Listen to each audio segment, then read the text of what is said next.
Hello, my beloved. How are you doing today? Are you living your best life? Are you enjoying who you are? Are you just blossoming to the fullest? Today is really your day that you can just be who you are with all your heart. And today we are reading together A Course in Miracles. And it's our lesson 166. I am entrusted with the gifts of God. All things are given you. God's trust in you is limitless. He knows His Son. He gives without exception, holding nothing back that can contribute to your happiness. And yet, unless your will is one with His gifts are not received. But what would make you think there is another will than His? Here is the paradox that underlies the making of the word. This word is not the will of God, and so it is not real. Yet those who think it real must still believe there is another will, and one that leads to opposite effects from those he wills. Impossible indeed, but every mind that looks upon the word and judges it as certain, solid, trustworthy and true, believes in two creators, or in one himself alone, but never in one God. The gifts of God are not acceptable to anyone who holds such strange beliefs. He must believe that to accept God's gifts, however evident they may become, however urgently he may be called to claim them as his own, is to be pressed to treachery against himself.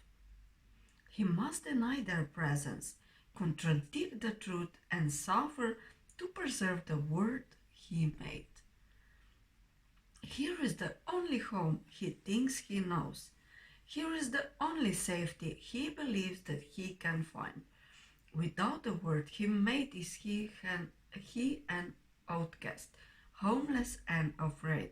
He does not realize that it is here he is afraid indeed, and homeless too, an outcast wandering so far from home, so long away he does not realize he has forgotten where he came from, where he goes, and even who he really is.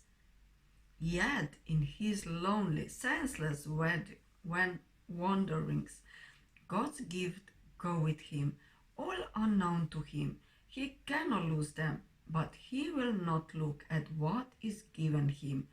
He wanders on, aware of the futility he sees about him everywhere, perceiving how his little lot but dwindles as he goes ahead to nowhere. Still he wanders on in misery and poverty, alone through God is with him, and treasure he is so great that everything the world contains is valueless before its magnitude.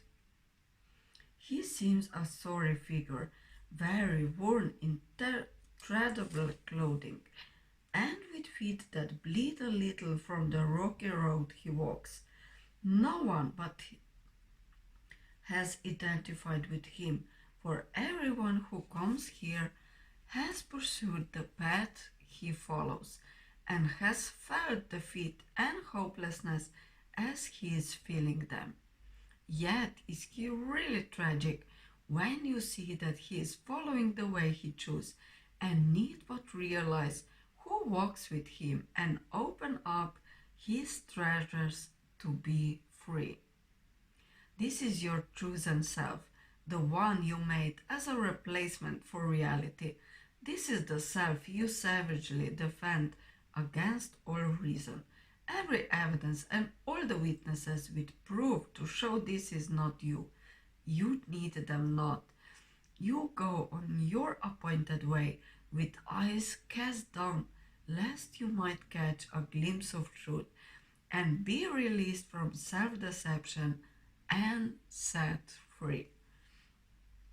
You cover fearfully lest you should feel Christ's touch upon your shoulder and perceive his gentle hand directing you to look upon your gifts, how could you then proclaim your poverty in exile?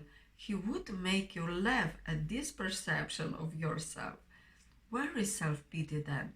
And what becomes of all the tragedy you sought to make for him, whom God intended only joy? Your ancient fear has come upon you now, and justice has caught up with you at last. Christ's hand has touched your shoulder, and you feel that you are not alone. You even think the miserable self you thought was you may not be your identity. Perhaps God's word is truer than your own. Perhaps his gifts to you are real. Perhaps he has not wholly been outwitted by your plan to keep his son in deep oblivion,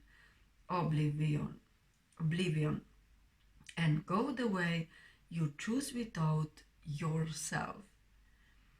God's will does not oppose. It merely is. It is not God you have imprisoned in your plan to lose yourself. He does not know about a plan so alien to his will. There was a need he did not understand, to which he gave an answer. That is all.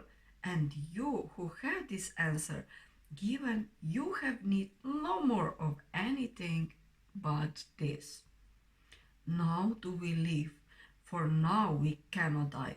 The wish for death is answered, and the sight that look upon it now has been replaced by vision, which perceive that you are not what you pretend to be. One walks with you who gently answers all your fears with this one merciful reply. It is not so. He points to all the gifts you have each time the thought of poverty oppresses you, and speaks of his companionship when you perceive yourself as lonely and afraid. Yet he reminds you still of one thing more you had forgotten, for his touch on you has made you like himself.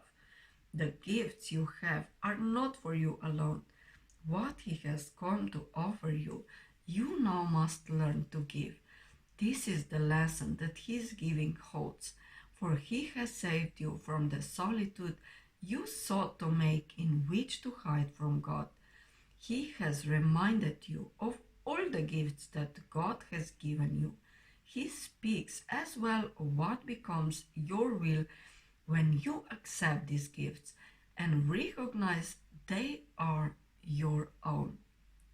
The gifts are yours, entrusted to your care, to give to all who choose to the lonely road you have escaped. They do not understand they, but pursue their wishes. It is you who teach them now, for you have learned of Christ there is another way for them to walk. Teach them by showing them the happiness that comes to those who feel the touch of Christ and recognize God's gifts. Let sorrow not tempt you to be unfaithful to your trust. Your sights will now betray the hopes of those who look to you for their release. Your tears are theirs. If you are sick, you but withhold their healing. What you fear but teaches them, their fears are justified. Your hand becomes the giver of Christ's touch. Your change of mind becomes the proof that who accepts God's gifts can never suffer anything. You are entrusted with the word's release from pain. Betray it not. Become the living proof of what Christ's touch can offer everyone. God has entrusted all his gifts to you.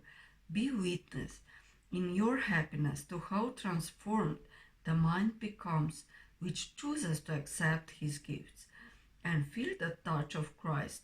Such is your mission now, for God entrusts the giving of his gifts to all who have received them. He has shared his joy with you, and now you go to share it with the world. Lesson 166. I am entrusted with the gifts of God. So my loves, have a beautiful day. Blossom from inside out. Follow your bliss, as Joseph Campbell said. And just stay in your light and spread it outside. Have a lovely day. Bye.